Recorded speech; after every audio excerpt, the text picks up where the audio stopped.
Libur panjang akhir pekan, kawasan wisata Malioboro dikunjungi ribuan wisatawan luar daerah. Keramaian wisatawan membuat arus lalu lintas menuju Jalan Malioboro alami kemacetan.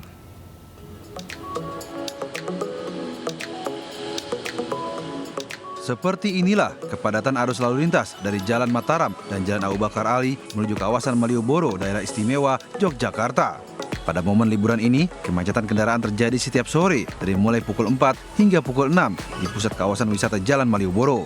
Meski sering terjadi kemacetan, para wisatawan tetap memilih Malioboro menjadi lokasi favorit untuk berwisata dan menikmati suasana kota Jogja. Kalau macet sih, kota-kota besar sudah mulai macet, cuman ya aman aja sih masih. Di Malioboro tadi ngapain aja Mas ini rencana? Jalan-jalan sama nyoba kuliner, sama melihat budaya di Jogja, ternyata menarik. Selain itu, ribuan pengunjung luar daerah memadati kawasan Malioboro juga untuk berbelanja oleh-oleh seperti baju dan aneka souvenir khas Yogyakarta. Dari Yogyakarta, Gali Wisma melaporkan. Pemirsa, antrean kendaraan terjadi di kawasan Simpak Gadok Puncak Bogor pada minggu terakhir masa libur panjang sekolah dan akhir pekan.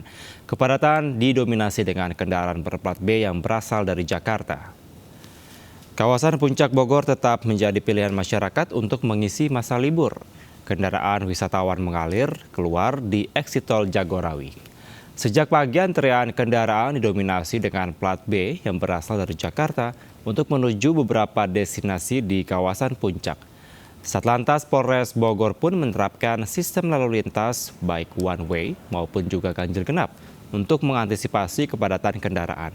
Kepadatan kendaraan tidak hanya kendaraan roda 4, akan tetapi kendaraan roda 2. Masa libur sekolah stasiun Pasar Senen Jakarta ramai oleh para penumpang. Tidak hanya yang datang saja, Daop 1 Jakarta pada hari ini juga masih memberangkatkan puluhan ribu penumpang ke berbagai kota di Pulau Jawa. Dan berikut laporan Indra Setiabudi dari Stasiun Senen Jakarta Pusat. Ya pemirsa, dapat kami informasikan situasi terkini di Stasiun Pasar Senen Jakarta Pusat saat ini terpantau sangat ramai oleh para penumpang, baik yang datang maupun yang masih akan melakukan kegiatan keberangkatan menuju kota-kota tujuan di Pulau Jawa.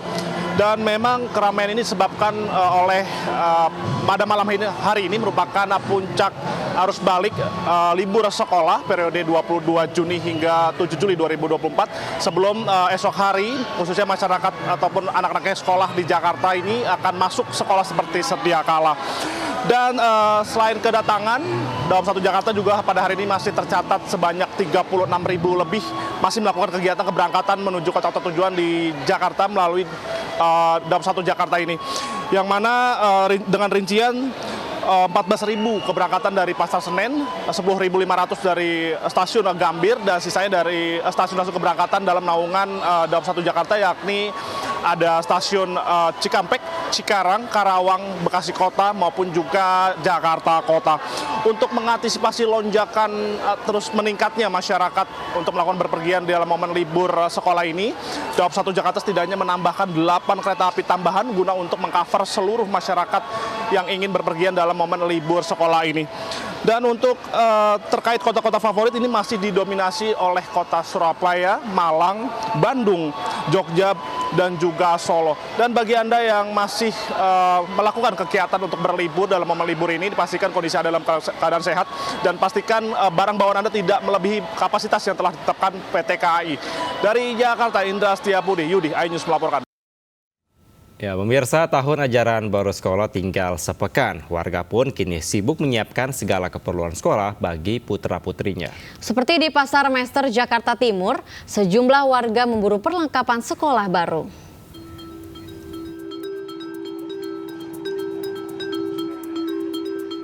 Jelang masuk sekolah tahun ajaran baru 2024-2025, toko perlengkapan sekolah di Pasar Mester Jatinegara, Jakarta Timur dipadati pembeli. Banyak orang tua murid belanja perlengkapan sekolah di Pasar Mester. Warga mengaku mereka sengaja ke Pasar Mester karena banyak pilihan, lengkap, dan harga yang relatif lebih murah. Selain buku tulis dan pensil, seragam sekolah menjadi perlengkapan yang paling banyak diburu orang tua.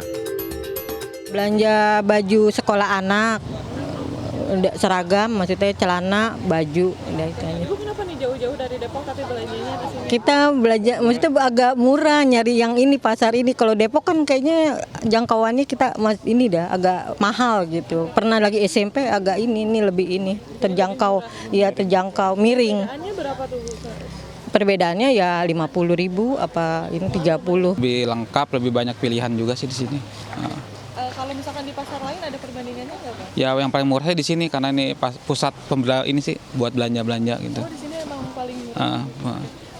Dari kalau dibandingkan pasar lain ada perbedaan harganya kira-kira? Ya lumayan lah, bangsa 5.000 sampai 10.000 lah. Meski demikian, salah satu pedagang seragam mengaku penjualannya menurun jika dibandingkan tahun lalu. Ya menurun ya teh. Iya karena ada berita jadi menteri itu pakaian sekolah mau diganti katanya. Nah, jadi pembelinya jadi ragu-ragu. Gitu aja. Dibandingkan tahun lalu berarti? Iya, jauh menurunnya. Meski begitu, pedagang bersyukur karena musim liburan sekolah ini penjualan meningkat jika dibandingkan hari biasanya. Dari Jakarta, Wenda Nura, Rizky Ihwal, iNews melaporkan.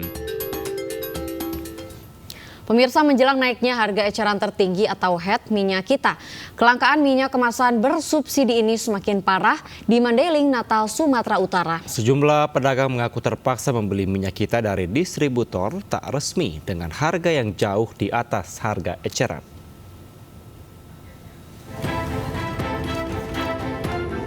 Dalam beberapa pekan terakhir, kelangkaan minyak kemasan bersubsidi minyak kita semakin parah.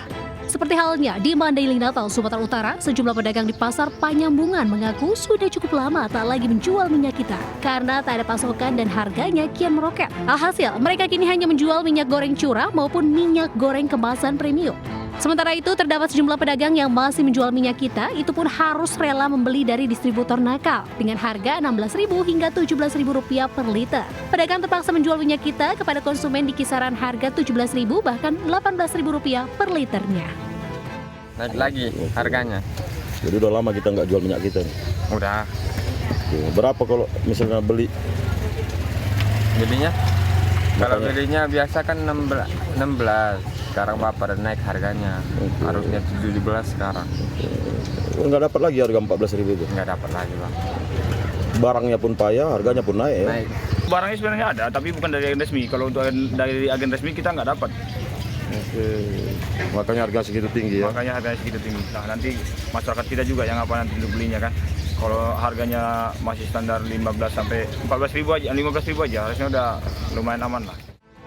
Langkanya minyak kita di agen resmi dan sulitnya akses mendapatkannya bagi para pedagang membuat harganya jauh melambung melebihi harga eceran pemerintah. Hal yang memberatkan para pedagang dan pembeli di pasaran ini tentu mengharapkan harga minyak kita dan pasokannya kembali normal. Dari Madinah, Sumatera Utara, Ahmad Hussein Lubis melaporkan.